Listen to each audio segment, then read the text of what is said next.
Сәлеметсіңдер ме балалар? Әдебиет 11-ші сабақ.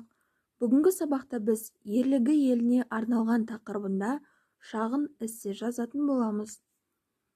Сабағымыздың мақсатымен таныс болыңдар. Шығармадағы эпизодтар арқылы тарихи құндылықтарды бағалауды үйренеміз.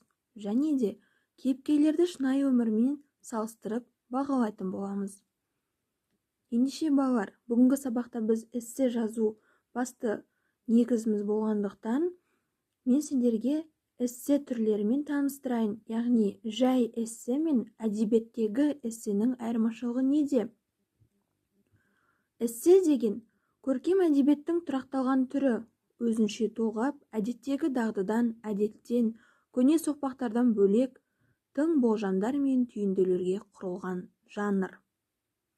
Ал әдебиеттегі эссе дегеніміз сыни пікірлерге көбірек мән беріліп, оқырманды ой теңізіне жүздіртетін, таңдай қақтыртатын, өзінше ойлап сезіну қажеттілігін туғызатын, қаныңды қыздырып, рухани әлеміне азық сыйлайтын, дүние құбылыстарын өткір қабылдауымен ерекшеленетін көркем туынды түрі екен.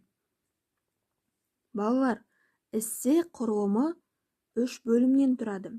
Сендер бүгінгі сабақта эссе жазатын болғандықтан, эссе құрылымымен міндетті түрде таныс болуларың керек. Ендеше, эссе құрылымы кіріспе бөлім, негізгі бөлім және қорытынды бөлімнен тұрады. Кіріспе бөлім.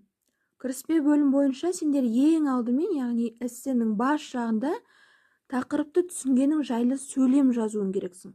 Яғни, сендерге берілетін тақырып қандай? Міне мына жерде 12-ші тапсырмада ерлігі еліне арналған деген тақырып. Ерлігі еліне арналған деген тақырыпта сендер эссе жазу үшін кіріспе бөлім бойынша тақырыпты түсінгенің жайлы сөйлем жазуын керексің. Ол сөйлем 2 не одан да көп сөйлемнен тұруы керек. Одан кейін, ол сөйлемнен кейін өзектілігі, яғни сол тақырып неге өзекті етіп алдық, бұл тақырыпты не себепті өзекті деп санаймыз деген сұраққа жауап беру арқылы кіріспе бөлімнің екінші жағына өтесіңдер. Ал одан кейін негізгі бөлім. Негізгі бөлімде балалар ең кең көлемді сөйлемдеріңді, өздерінің айтқыларын келген ойларының барлығын осы негізгі бөлімге сыйдырып жазуларын керексіңдер. Яғни ең көлемді бөлім осы негізгі бөлім болып табылады. Негізгі бөлім тезис және аргументтен тұру керек. Яғни тезис дегеніміз менің ойымша деп басталатын өз ойларыңды жазу процесі, яғни өз ойларыңды эссенің негізгі бөліміне жазып, сол тақырып бойынша түсінген, білген ақпараттарыңның барлығын осы тезиске жазып шығасыңдар да, тезис деген аргумент жазасыңдар. Яғни аргумент деген не? Ол дәлел.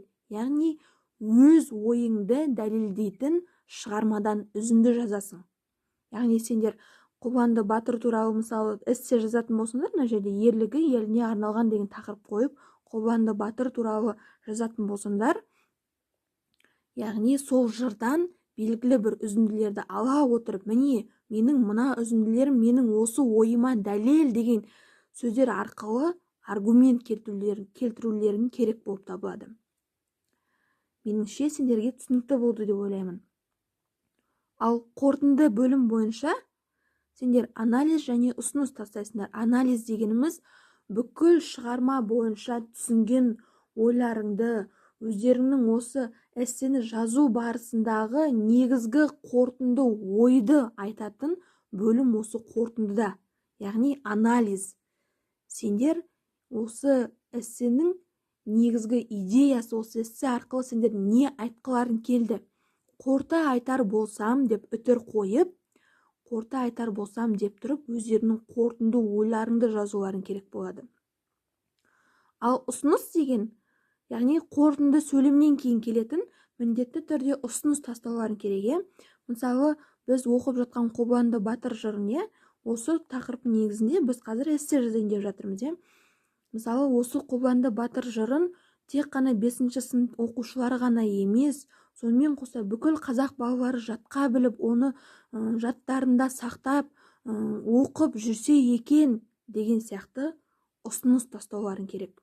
Әрине, енді бұл ұсынысты көшіріп алмайсыңдар, өздерің жеке, өздерінің ойларыңа келген қызықты ұсыныстарыңды осы қорытынды бөлімнің соңына қарай яғни жазып қойсаңдар болады. Міндетті түрде жазуларың керек, балалар. Ендеше сабағымыздың яғни түсіндірме сабақта мен сіздерге қазір сынып жұмысын қалай орындау керек екенін түсіндіремін. Бүгінгі сабақта эссе жазамыз деп айтып жатырмын. Яғни 53-ші беттегі 12-ші тапсырмада бізде ерлігі еліне арналған деген тақырыпта шағын эссе жазыңдар деп тұр. Сендер бұл тақырыпта шағын эссе жазу үшін мына эссенің құрылымын міндетті түрде естеріңе сақтап, дәптерлеріңе түртіп алыңдар. Мына 12-ші тапсырмада берілген сұрақтарға жауап бере отыра эссенің құрылымына салып жазатын болсаңдар, сендерге эссе жазу жеңілірек тиеді. Балалар, ендеше осы берілген 4 сұраққа жауап беру арқылы эссенің құрылымына сай ерлігі еліне арналған деген тақырып негізінде шағын ғана эссе жазасыңдар. Ал үй жұмысына 52-ші беттегі 11-ші тапсырма. 11-ші тапсырмада сұрақтарға жауап беріңдер. Сұрақтар берілген, яғни 3 сұраққа сендер А, Ә, Б деңгейіндегі 3 сұраққа жазбаша түрде жазып жібересіңдер. Ендеше сынып жұмысын орындау үшін кері байланысқа шығайық.